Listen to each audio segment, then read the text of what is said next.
ज़ैन कुरैशी साहब, आपसे गुफ्तगू का आगाज़ करते हैं। जो आज DGISPR की प्रेस कॉन्फ्रेंस थी, उस प्रेस कॉन्फ्रेंस में उन्होंने जो बात की है और कहा है कि जो अदालती निज़ाम है वो अगर 9 मई के ज़िम्मेदारों को सज़ाएँ नहीं देगा तो इसका पाकिस्तान को फ़ायदा नहीं होगा। तो आपको क्या लग रहा है कि क्या वाकई आपकी पार्टी पर पाबंदी का फ़ैसला हो चुका है, सिर्फ ऐलान बाकी है? बिस्मिल्लाहिर्रहमानिर्रहीम। मीर साहब, सबसे पहले तो आपका शुक्रिया, आपने शो में दावत दी है। सर, अर्ज़ ये है कि किसी भी जमात के ऊपर पाबंदी लगाना इतना आसान नहीं है। आपने देखा कि वज़ीर इत्तलात साहब ने बड़े जहराना अंदाज में एक प्रेस कॉन्फ्रेंस की और उसके बाद बतदरीज आपने देखा है कि हुकूमत अपने स्टांस में बतदरीज तब्दीली ला रही है। जब राना सनाउल्लाह साहब ने अपना बयान दिया तो उन्होंने कहा कि जी अभी ये कैबिनेट में जाएगा, फैसला हुआ नहीं है। इसाक डार साहब की जब बात हुई तो उन्होंने कहा कि जी ये अभी हमने इस पर पुरहतमी फैसला नहीं किया। तो वो लोग जो पहले मफाहमत की बातें करते थे, आज अब पार्टी को बैन करने की बातें कर रहे हैं। सर, पार्टी पाकिस्तान तहरीक इंसाफ पाकिस्तान की सबसे बड़ी जमात है। हमें 8 फरवरी के इलेक्शन में 3 करोड़ से ज़ायद पाकिस्तानियों ने वोट दिया है और आज भी आप रिजर्व सीट्स का फैसला करा लें तो पार्लियामान के अंदर भी सबसे बड़ी जमात पाकिस्तान तहरीक इंसाफ है। तो ऐसे जमातों को आप बैन नहीं कर सकते।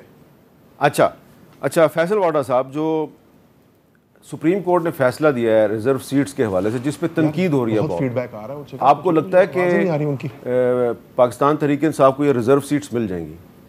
बहुत शुक्रिया मीर साहब।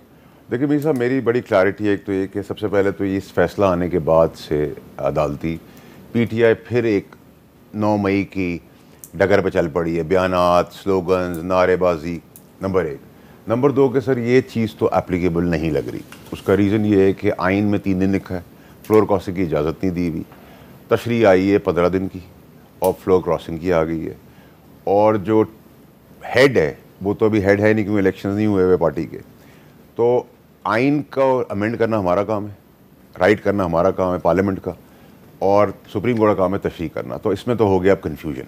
जब कन्फ्यूजन होगा तो मुल्क में अगर सब ने आइन खेलना है तो सब आइन ही खेलेंगे। तो पहले फेज़ में इलेक्शन कमीशन है, दूसरे फेज़ में पार्लियामेंट है, तीसरे फेज़ में स्पीकर है और चौथे फेज़ में प्रेसिडेंट ऑफ पाकिस्तान है। ये 4 मराइल से गुजर के और पार्लियामेंट इस पर खड़ी हो गई है। जो मैं आपको बता सकता हूँ कि पार्लियामेंट डिफेंड करेगी। कॉन्फ्लिक्ट में नहीं जाना चाहता है कि हमारी किसी से लड़ाई हो जाए इदारे से, अदलिया से, लेकिन यहाँ बड़ी क्लैरिटी है। तीसरा, मीर साहब, मैंने आपके शो पे भी पहले भी बीच में बड़ी कुछ चीज़ें क्लियर बोली थी, मैं फिर रिपीट कर देता हूँ कि कंसिस्टेंट है 2002 से दहशतगर्दी के ऊपर आर्मी, फ़ौज हमारी छाते भी दे रही है। दहशतगर्दी डिजिटल है, रियासत के ख़िलाफ़ है, बॉर्डर के अंदर है, बॉर्डर के बाहर है, सियासत में जो भी है उसको तो वो एड्रेस करेगी। ये 9 मई के हिसाब से कैटेगोरिकली क्लियर रखें। अब इसमें अभाम नहीं होना चाहिए, ठीक है। दूसरी चीज़ है कि खाद साहब भी केसेस से बाहर नहीं आ रहे, ये भी बड़ी क्लैरिटी होनी चाहिए। तीसरा ये कि जो कन्फ्यूजन क्रिएट हुआ है गवर्नमेंट की जा रही है, आज के दिन तक गवर्नमेंट के इंडिकेटर्स भी ठीक है और गवर्नमेंट कहीं नहीं जा रही। ना कोई टेक्नोक्रेट आ रहा है, ना आ सकता है, ना कोई ऐसी चीज़ स्कीम के अंदर है। 5वीं और मोस्ट इंपॉर्टेंट चीज़ ये कि देखिए, ये मुल्क आपका मेरा ही सिर्फ नहीं है या फ़ौज का नहीं है, अदालतों का भी है, पॉलिटिकल पार्टीज़ का भी है। उनको भी अपना रोल प्ले करना पड़ेगा सबको, एक एक कदम पीछे हट के ब्रॉडर पिक्चर के लिए पाकिस्तान की करना पड़ेगा, वरना इस बाज़ाराई का नुकसान पाकिस्तान और पाकिस्तानियों को भरपूर तरीके से होगा। ठीक है। अच्छा, अब दानियाल साहब, क्योंकि आप कानूनदान भी हैं, तो ये बताएं कि ये जो शिकवा किया जा रहा है कि 9 मई के ज़िम्मेदारों को सज़ा नहीं मिल रही, तो 9 मई के बाद 3-4 महीने शहबाज शरीफ साहब की हुकूमत थी, फिर अगस्त 2023 में निगरान हुकूमत आ गई, वो 6 महीने रही वो हुकूमत, ठीक है। उस हुकूमत के पास तमाम इख्तियारात थे। फिर दोबारा इलेक्शन हुआ 8 फरवरी को, उसके बाद फिर शहबाज शरीफ साहब की हुकूमत आ गई। तो तकरीबन पिछले 1 साल में 6-7 महीने आपके हैं और 6 महीने जो हैं वो निगरान हुकूमत के हैं। तो आप ये नहीं समझते कि अगर 9 मई के ज़िम्मेदारों को सज़ा नहीं मिली तो इसकी कहीं ना कहीं ज़िम्मेदारी जो है वो हुकूमत पे भी आयद होती है? सारा इल्ज़ाम अदालतों पे डाल देना क्या ये मुनासिब है? बिस्मिल्लाहिर्रहमानिर्रहीम। थैंक यू मीर साहब for having me on the show. मैं थोड़ा सा आपके सवाल से थोड़ा सा पीछे जाऊंगा और मैं बात करूंगा जो 9 मई के वाक़यात और जो चीज़ों के ऊपर बात चलती है, और जिस तरह ज़ैन साहब से भी आपने पूछा।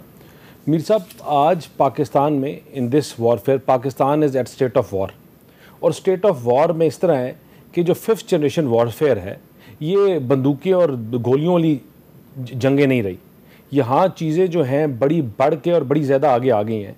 आज जिस तरह जो डीजी ISPR साहब ने अपनी जब प्रेस कॉन्फ्रेंस शुरू की और डिजिटल टेररिज्म की बात की, जिस डिजिटल टेररिज्म के लिए ज़ैन कुरैशी साहब की जमात ने 570 अरब रुपया लगाया, वो इसलिए लगाया कि अपने मुल्क के इदारों को इंटरनली और एक्सटर्नली कमज़ोर किया जाए, इसलिए लगाया, उन लोगों का माइंडसेट चेंज किया। और जिस फैशिज़म की बात की, वो फैशिज़म आज की दुनिया में नया नहीं है, वो मुसलिनी हो या जर्मन हिटलर हो, ये देखा हम लोगों ने रवायती तरीके से देखा। और जहाँ जहाँ ये फैशिस्ट माइंडसेट आया, वो लीडर्स भी तबाह हो गए, वो मुल्क भी तबाह हो गए।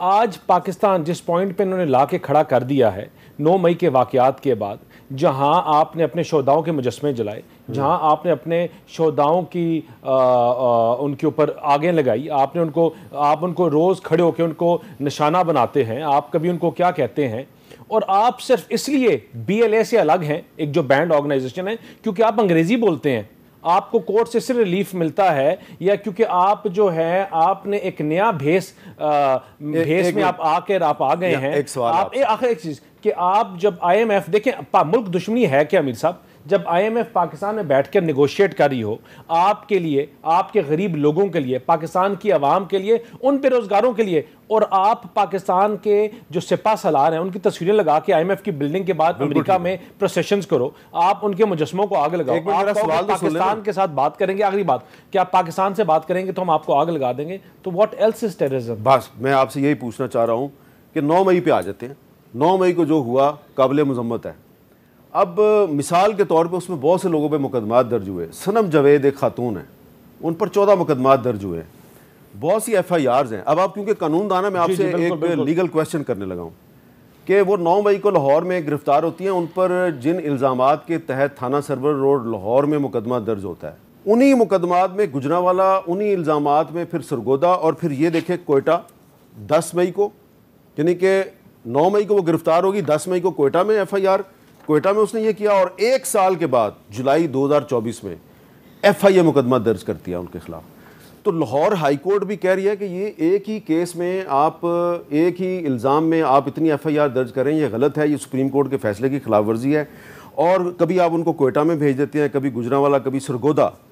क्या इस तरह की FIR दर्ज करना ये इदारों के खिलाफ 5th जनरेशन वॉर से बड़ा एक उनके खिलाफ जंग नहीं है कि आप इदारों की तौहीन कर रहे हैं, उन पर साबित कर रहे हैं कि कोर्ट जो है उसके पास कोई रास्ता ना हो, ये कहने पे कि ये झूठे इल्जाम लगा रहे हैं आप? ये मुकदमात किसने दर्ज किए? मैं देखिए, एक हमारा एक पुलिस कल्चर है। हाँ। और वो पुलिस कल्चर ये है, मैं आपको बताऊं कि 2018 में जब मैं शेख रशीद के खिलाफ इलेक्शन लड़ रहा था, हाँ। तो मैंने एक रैली निकाली, मेरे खिलाफ एक रैली में 8 पर्चे काटे गए। बिल्कुल सही है, अलग अलग याद है। फिर नैब ने बाद में मेरे पर अलग एक FIR काट दी कि अपने सफदर के अरेस्ट के टाइम। ये एक पुलिस कल्चर भी है कि हर थाना इस चक्कर में पड़ जाता है कि मेरे पास एप्लीकेशन हो, मेरे नंबर बढ़ जाए, मैं FIR उनके जो खिलाफ हैं उनको करूं, which is wrong, which at तो फिर मतलब it is wrong। लेकिन देखिए बात का क्या कसूर है? लेकिन बात सुने ना, आपकी जब पहली कोर्ट का कसूर ये है कि देखिए आपका एक चीज़ आपको नज़र आ रही है कि आपके मुल्क दुश्मन अनासरों को प्रमोट किया जा रहा है, गाली दी जा रही है, आपके मुल्क को तोड़ने की बात कर रही है। मुक्ति बानी क्या था जी? What was that 1956, what was 1971, Sheikh Mujibur Rahman. आप उनकी वीडियोस, चीज़ें, फिर आपके एक लाइन मैं देता हूँ, आगे मेरे पीछे 3 चमचे जो होते हैं उस लाइन को टो करते हैं।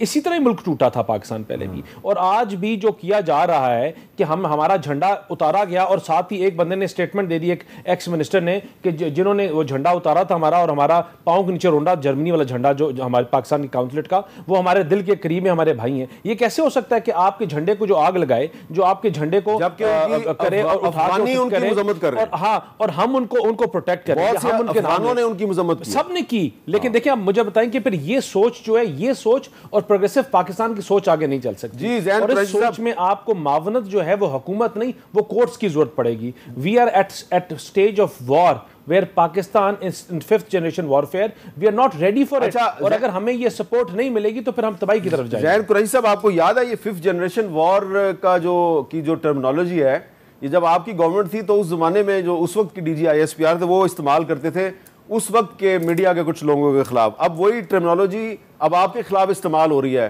कैसा लग रहा है आपको? हामिद मीर साहब, मुझे ताजुब हो रहा है, मुझे ताजुब इस बात से हो रहा है कि दानियाल मेरा भाई है, पढ़ा लिखा इंसान है, लेकिन इतनी लूज स्टेटमेंट्स और इतनी गैर जिम्मेदाराना गुफ्तगू कर रहा है कि मैं हैरान हूँ कि एक सिटिंग मेंबर ऑफ पार्लियामेंट भी ऐसी कोई गुफ्तगू कर सकता है।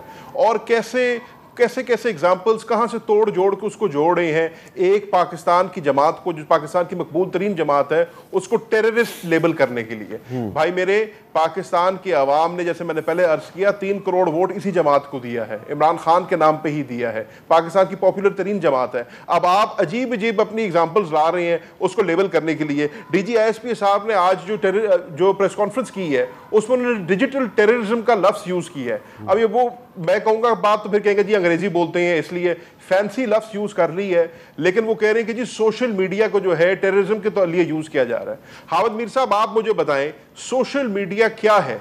सोशल मीडिया एक प्लेटफॉर्म है जिसमें इजहार राय है आम आवाम को, वो सियासत पे अपनी राय दें, वो समाजी अपनी राय दें, वो मईशत पे अपनी राय दें। Social media is a medium जिस पे जाकर आप अपने आप को एक्सप्रेस कर। अब मसला क्या है, इस हुकूमत को पसंद नहीं है कि कोई इनके खिलाफ राय दे।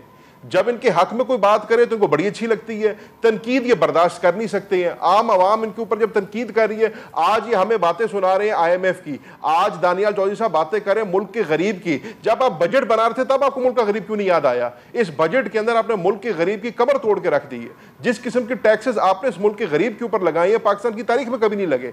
जितना आज पाकिस्तान की मीशत को नुकसान आपने पहुंचाया है, जिस तरीके से IPP कॉन्ट्रैक्ट्स आप लोगों ने साइन किए थे, जिसका खमियाजा आज तक इस मुल्क का गरीब भोग रहा है, तब तो आपको मुल्क के गरीब नहीं याद आया। IMF की नेगोशिएशन में आपको मुल्क का गरीब याद आ जाता है। तो भाईजान, ऐसे नहीं होगा कि आप एक जमात को, आपकी मंशा हो तो आप उसको टेररिस्ट डिक्लेयर कर दें।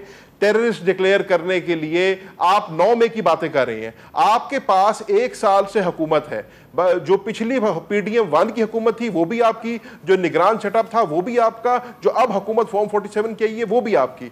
1 साल से हम दहशतगर्दी अदालतों के चक्कर काट रहे हैं। आप कोर्ट ऑफ लॉ में लाए ना प्रूफ्स अपने, आप प्रूफ करें हमें। मैं तो पहले दिन से आपको कहा कि 9 मई के अंदर जो लोग मुलविस हैं उनको उनके कैफे किरदार तक पहुंचाना चाहिए, सख्त से सख्त सजा देनी चाहिए। लेकिन आपने पूरी जमात की क़यादत को डाल दी है। अभी हामिद मीर साहब, आपने खुद सरम जावेद का एग्जाम्पल दिया, मैं आपको शाह महमूद कुरैशी का एग्जाम्पल दे देता हूं, ऐसे सैकड़ों और एग्जाम्पल दे देता हूं। वो लोग जो वहां पर मौजूद ही नहीं है, वो लोग जिनका कोई ताल्लुक ही नहीं है, आपने उनको 9 मई के केसेस के अंदर मुलविस किया हुआ है। मैं 9 मई के अंदर कहीं पर भी नहीं मौजूद था, ना किसी प्रोटेस्ट के अंदर था, ना किसी जलसे में था, ना किसी जुलूस में था, ना किसी मनसूबा बंदी में था। 46 पर्चों में आपने मेरा नाम दिया हुआ है। फिर आप बात करते हैं डिजिटल टेररिज्म की, तो मेरे भाई ऐसे नहीं होगा। अगर आप चाहें तो आप किसी को टेररिस्ट डिक्लेयर कर दें, आप चाहें किसी को जो है क्लीन चिट दे दें, यूं नहीं होगा। अगर आप समझते हैं कि 9 मई में पाकिस्तान तहरीक इंसाफ के लोग मुलविस हैं, उनको कोर्ट ऑफ लॉ में अप्रूव करें, आप नहीं कर पाए।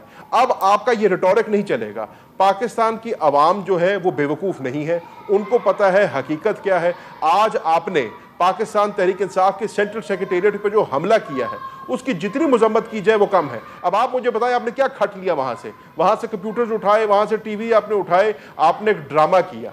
बेसिकली आपके जो सुप्रीम कोर्ट ऑफ पाकिस्तान ने आपके खिलाफ रिजर्व सीट्स में फैसला दिया है वो इनसे हजम हो नहीं रहा है। हमने एफिडेविट आज जमा कराने थे और एफिडेविट के प्रोसेस को रोकने के लिए एक ड्रामा रचाया गया, एक ढोंग रचाया गया। हमारे सेंट्रल सेक्रेटेरिएट में से हमारे इंफॉर्मेशन सेक्रेटरी को अरेस्ट किया गया और जदोकोब किया गया। हमारी खवातीन, हामिद मीर साहब, जो कि अपनी रिजर्व सीट्स के फॉर्म जमा कराने आई हुई थी, उनको उठा के आज सितारा मार्केट के थाने के अंदर बंद किया हुआ है। क्या ये फैशिज्म नहीं है? क्या ये टेररिज्म नहीं है?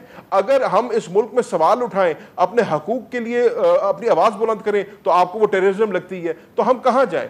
जिस मुल्क में आइन नहीं है, कानून नहीं है, किसी की चादर चार दीवारी जो है वो सेफ नहीं है, हम अपने हकूक की बात नहीं कर सकते हैं, हम कोई बात करें तो आपको टेररिज्म लगता है। तो यूं मेरे साथ यूं काम नहीं चलेगा।